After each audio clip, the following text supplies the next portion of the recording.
So how does honey production or weight change vary as a function of the surrounding landscape? So I think I'm almost ready to look at this. I'm still trying to get my data in the right format. But this is ultimately like what I'd like to see. And then we'd like to sort of grade the different landscapes so that we can tell beekeepers, this is the type of landscape to look for. This type of landscape, you can expect your bees to do better than this type of landscape, for example.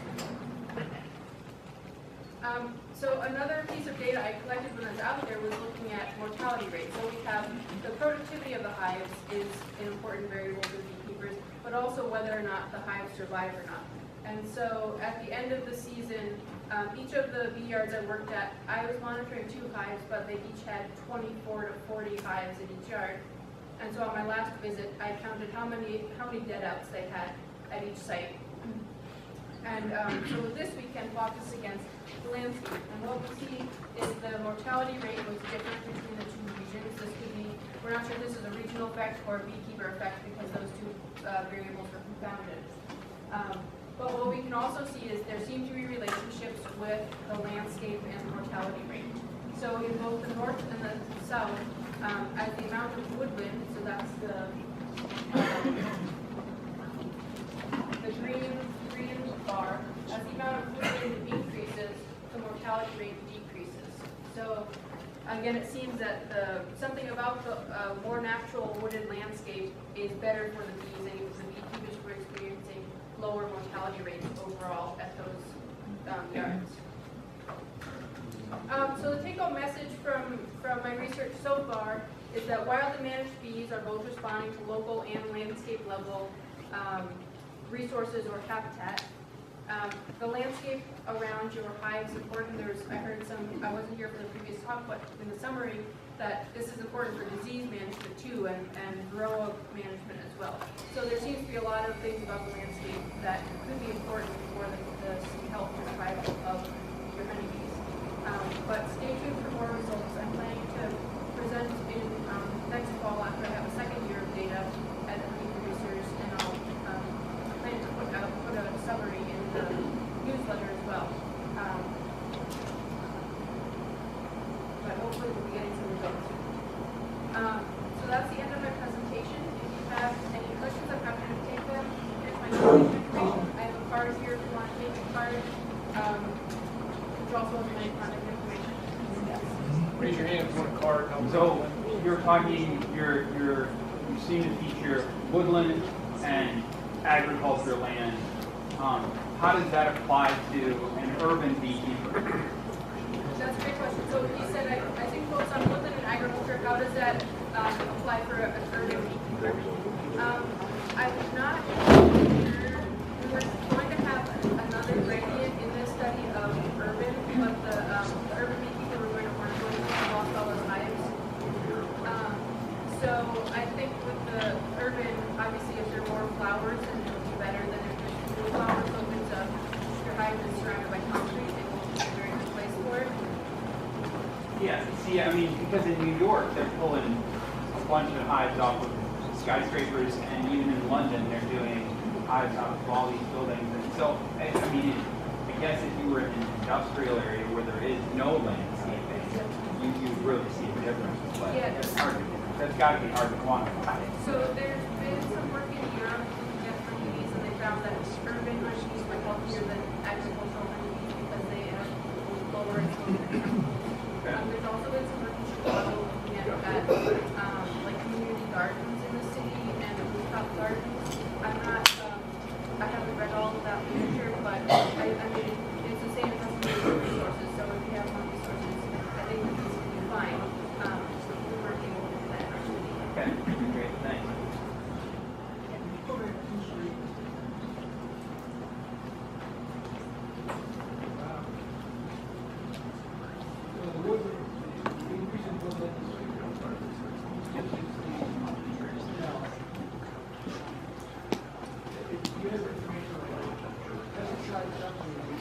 Yeah. Yep. Yep.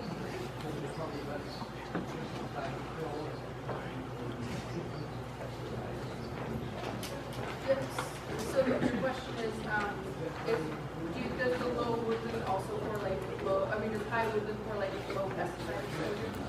Probably, and that's why I'm really excited about the Beescape collaboration, because I think we're gonna start being able to get into more details about the pesticide loads. I'm going to, the sites that I had last year, I'm gonna put those into the Beescape, mapping system soon, so that we can start looking at those things when we get those on the maps up. You go back to just today's graph, probably 5 or 6.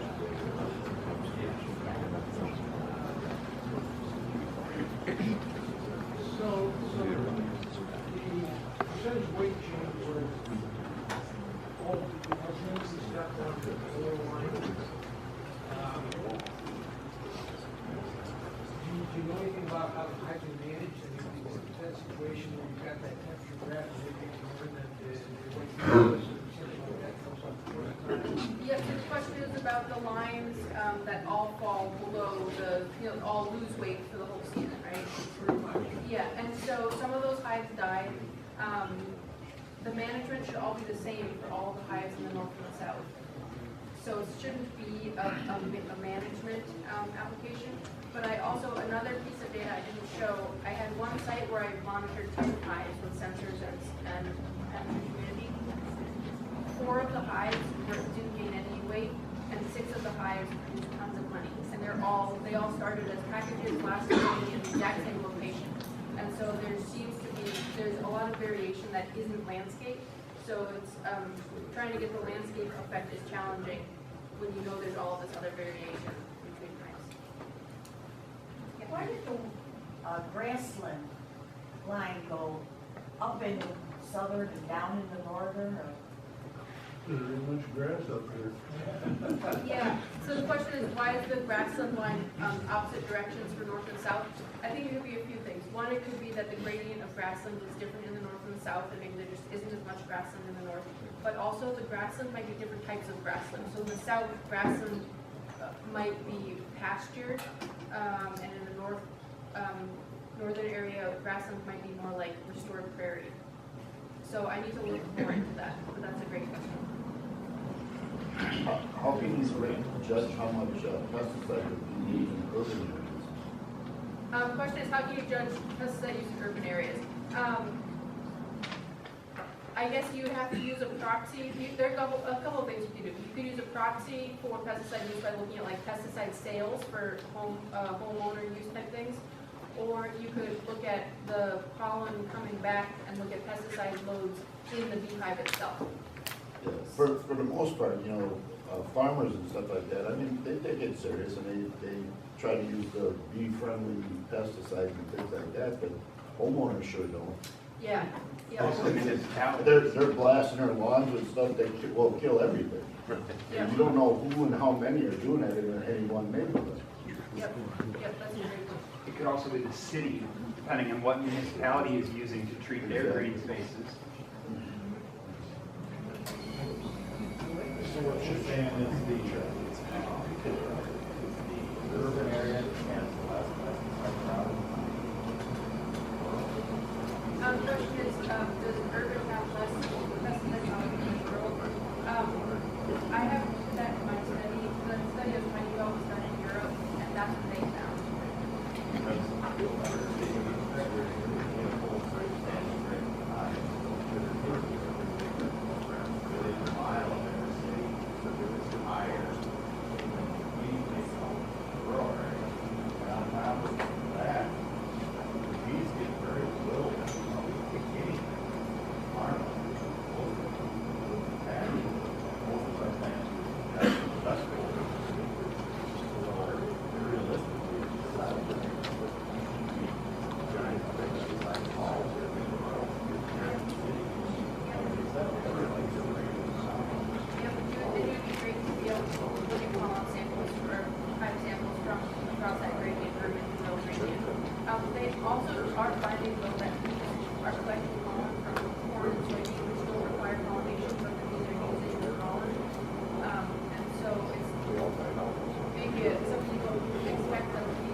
Yeah. They given around it also.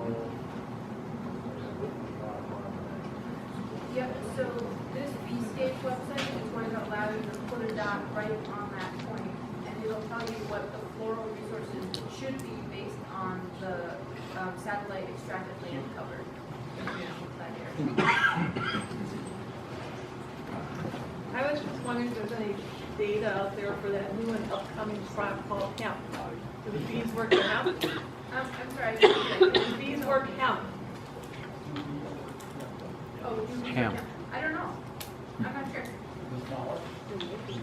Yeah, I think it's flowers. But yeah, that's a good question. I'm not sure. There, I can say there's studies that are coming out that say, yeah, they're highly attracted to it, and others say when there's other stuff around, they're not. So I think it depends. I think there's going to be a lot of research, probably mostly anecdotal. It's going to be occurring over the next few years with hemp and CBD and honey and bees. THC, yeah, THC. So I can speak on this a little bit because I had 8 hives on the same property where I was grown. And I didn't do a 5-minute observation, but when I walked by the hemp field, I looked to see if I could see any honeybees on the net. And maybe it was just the time of day or that the time of flowering. I didn't see, it wasn't like I could hear a buzzing with a bunch of honeybees in the hemp field. Other trees that were flowering on the same property, there were, when they were flowering, buzzing huge crowds of bees. So I don't think that that hemp is necessarily as attractive as some of the flowering trees. That's what I think. You were just flying higher.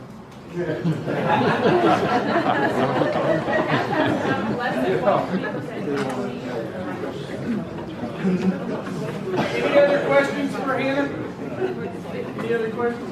All right, thank you, Hannah.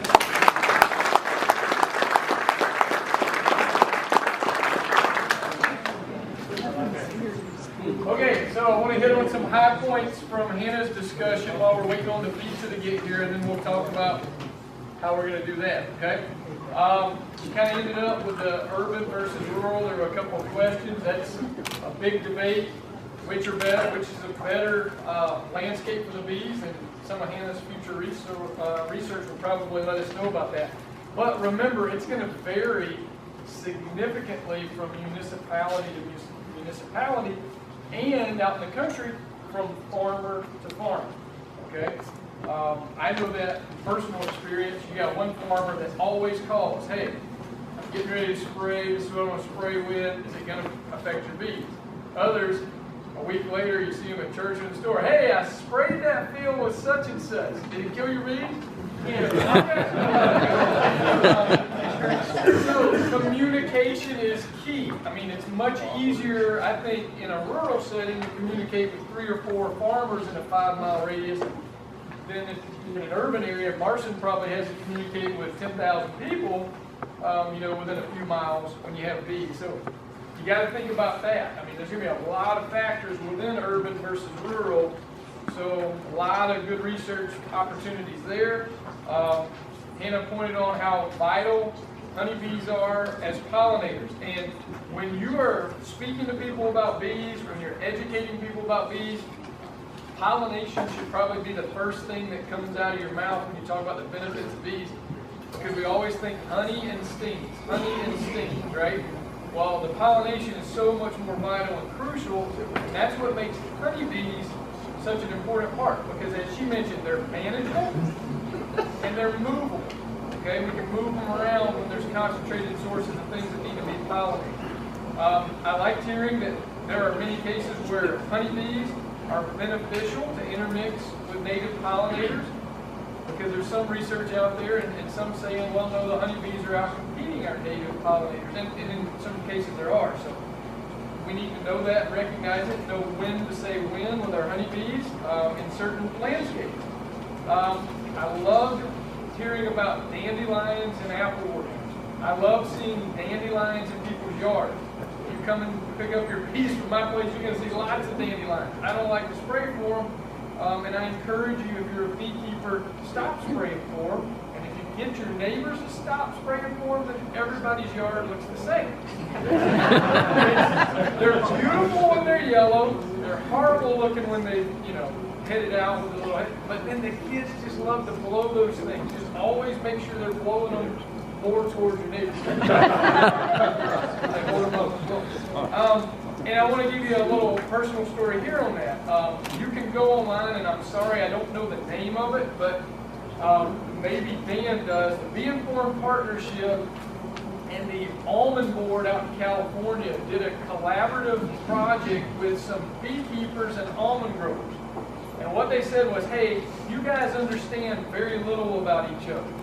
You know that you need each other, but you don't understand what's going on in that tree, in the root system, and in that beehive. How can we help? So what they did is a good buddy of mine, Russell Hikem Honeybees out in California, he was one of the beekeepers, and then I can't remember the name of the almond company or the grower, but what they did was they planted mustard varieties in the rows between the almond trees, okay? And, Russell loved that because then it gave the bees that were there or nearby an earlier food source waiting on those almonds to bloom. And then if there was downtime or something, a disruption in the bloom, the bees had something else. And of course the almond managers had to mow that a couple times a year, but they were looking at when to mow, when not to mow. So it kind of paralleled what she was finding with the dandelions. They were seeing a benefit. And the almond growers were like, well, hey, if we can benefit the bees that are here and help the bees do a better job of pollinating our almonds, we'll do it. I mean, they got money to spare. So if you YouTube, do you know the name of that? Bee Integrated Project. The Bee Integrated Project? Yeah. Okay, so YouTube that. It's, what is it, like a 20-minute video, or maybe it's even longer? Yeah. 25 minutes. Great little video to watch, okay? Really cool. Talks about that and all. I like what she found with more woodlands means more diversity or species of bees.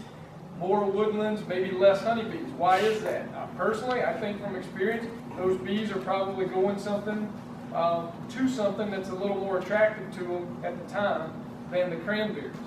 And we can use that kind of research to talk with the cranberry growers and with the beekeepers. It may make it a little bit easier to convince some to put more bees there or less bees in one spot, more a few miles away where there's more open landscape. So just great information for the beekeeper and the cranberry grower.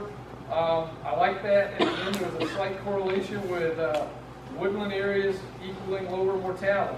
One thing that I saw, she already took the slides down, but you guys remember, and this may have just been coincidental, but I'm hearing it more and more. When she was showing the graphs on the hive weight, did anybody notice when the peak was on the hive weight in both the northern and southern? Mid-July. Okay, and then it started doing this. It started falling off. Folks, everybody waits till August and September to take your honey off, okay? Two things going against you there. Your bees are eating a lot of your honey, which is fine if you don't want to feed them as much. But if you're trying to get a honey crop, they're eating a lot of it and you're feeding them back. Secondly, you can get started on your queen assessment and your late summer, fall mite treatments earlier, more easily when you don't have honey supers there. So I know commercial beekeepers that have drawn a line in the sand and they said end of the third week of July, we're taking honey off. But most of us want to wait until the, second week of August, into August, because we're going to get one more super of honey, right?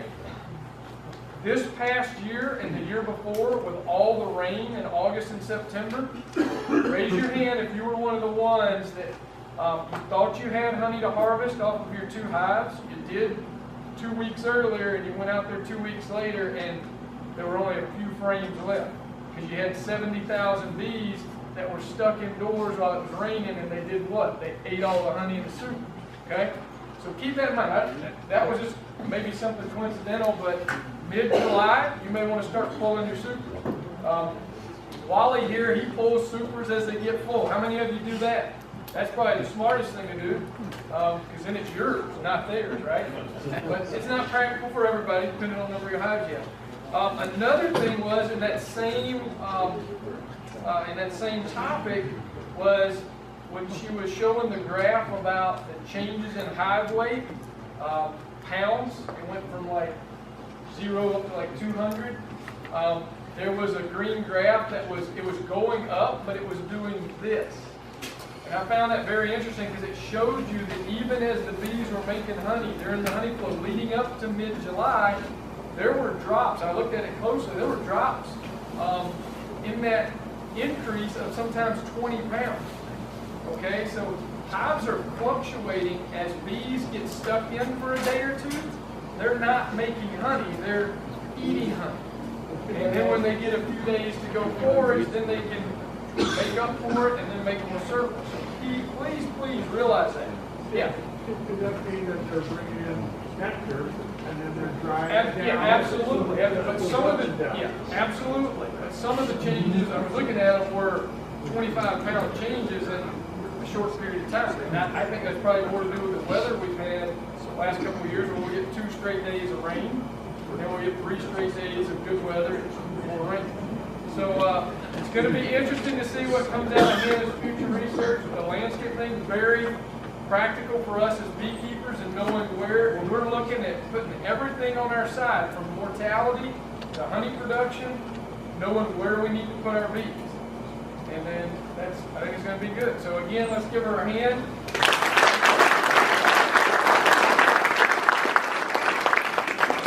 And just so you know, the Wisconsin honey producers, we are going to be supporting some of the research that Hannah's doing, and so I would encourage you to be a part of us so we can help her. Okay? So pizza is here. Thank you to Scott Wecker for going and getting that. We have 10 cheese pizzas, 10 pepperoni pizzas, and 10 sausage pizzas. The pizza is $1 a slice. I figured it to where, based on who's here, the number of people, you should easily have 3 pieces of pizza each. Okay, I would encourage you to start with 2. Just make sure, like, don't get 8 to begin with. Don't take a whole box. But it's $1 a slice, and then the drinks are over here. Carrie, stand up, Carrie. Everybody, Carrie Sipaduski, she's going to be taking your money. Okay, she counts on the high side. I told her. So what it looks like, you might count and tell you got 4 pieces when you only have 1. That's fine. That's what I told her to do.